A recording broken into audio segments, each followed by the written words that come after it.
L'abbiamo iniziata con il prorettore che precedeva la professoressa Di Guardo, che era la professoressa Bonfiglio. E mi ricordo che abbiamo iniziato molto timidamente, molto così, per dire, proviamo a vedere se troviamo delle modalità, qualcosa, perché bisogna che ci incontriamo con le imprese, capiamo di che cosa hanno bisogno, possiamo modificare qualcosa nei corsi di laurea, aumentiamo gli stage, facciamo delle cose, perché è giusto, l'Università degli Studi, lo sappiamo tutti, deve contribuire a far crescere dei cittadini consapevoli, delle persone che non danno dei pareri perché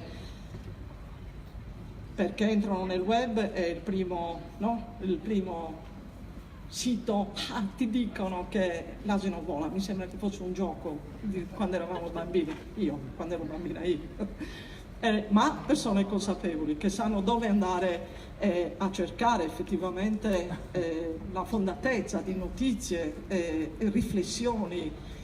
E l'altra cosa importante è che l'Università degli Studi di Cagliari, ma come Università degli Studi, ha il compito di andare avanti, di portare avanti, di fare passi avanti in quella che è la crescita di una società, perché se un'università si ferma, pensare che il resto del mondo che gira intorno a un'università che si ferma cresca è pia illusione.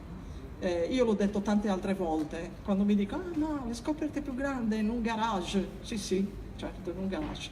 Dov'era quel garage?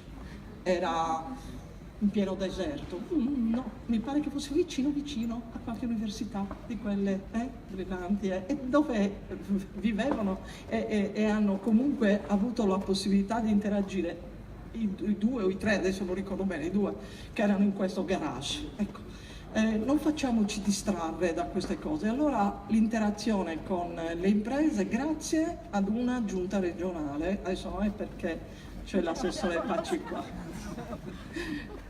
Assessore, non è ancora chiesto niente. Non è perché lei è qui, però bisogna dire che sono stati molto attenti. Qualche volta non sono riusciti a fare quello che avrebbero voluto fare, altre volte ci sono riusciti, qualche volta magari dobbiamo così spingere un po', altre volte assolutamente no, però è stato un rapporto molto costruttivo e di crescita. Perché io continuo a dirlo, scusate, sono magari un po' estremista in questo, ma mi piace esserlo, senza cultura non c'è innovazione. È inutile che mi si dica, innoviamo, sì, sulla base di che?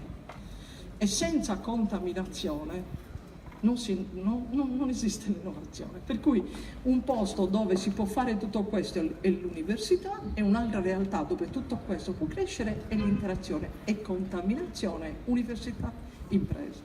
Per cui a me fa molto piacere che ci sia questa crescita.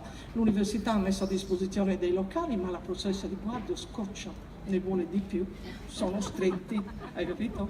È lì che dice com'è che possiamo crescere, dov'è che possiamo, cosa possiamo fare, dove possiamo andare. Questa realtà, la prima volta che abbiamo fatto questo evento in questo giardino, era un pochino più dismesso, non che adesso sia meglio, però un pochino è migliorato. E io ovviamente subito ho detto all'assessore comunale, ho detto, ma perché non ci mettete a posto questo posto? Sì, è strano, infatti dovremmo metterlo a posto. Poi mi chiama il giorno dopo e dice, è vostro, è nostro.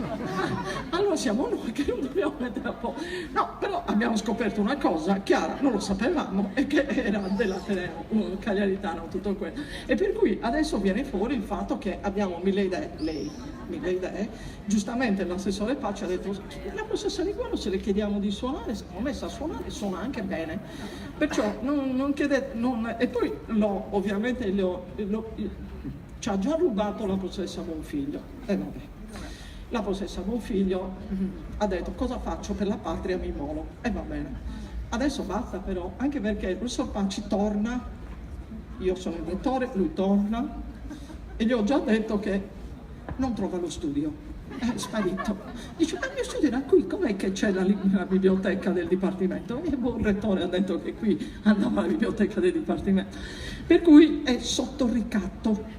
non ci sono più possibilità di poter... Sai, ci sarebbe una possibilità, quell'ente che magari non se ne parla proprio.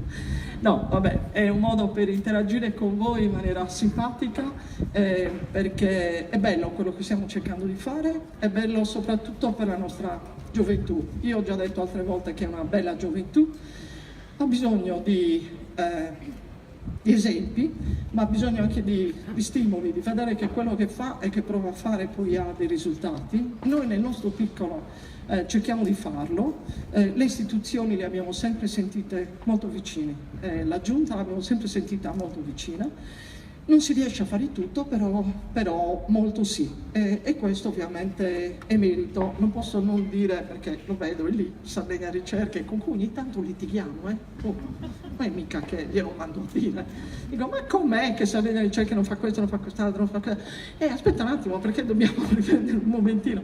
È normale che sia così, ma con il rispetto reciproco e con la voglia comunque di raggiungere insieme lo stesso risultato e far crescere la Sardegna, e questo noi lo sentiamo moltissimo, lo sentiamo come docenti, lo sentiamo come personale e i nostri studenti. Poi chiudo con una ciliegina, giusto perché lo sapete già, i nostri colleghi lo sanno già, però non posso non dire che l'accreditamento nazionale periodico, scusate se ve lo dico, ma noi abbiamo vissuto 2 anni lavorando come matti, ci vede tra i primi atenei in Italia come qualità della didattica, come qualità della ricerca e come qualità dei servizi. Scusate se è poco, per cui buona serata.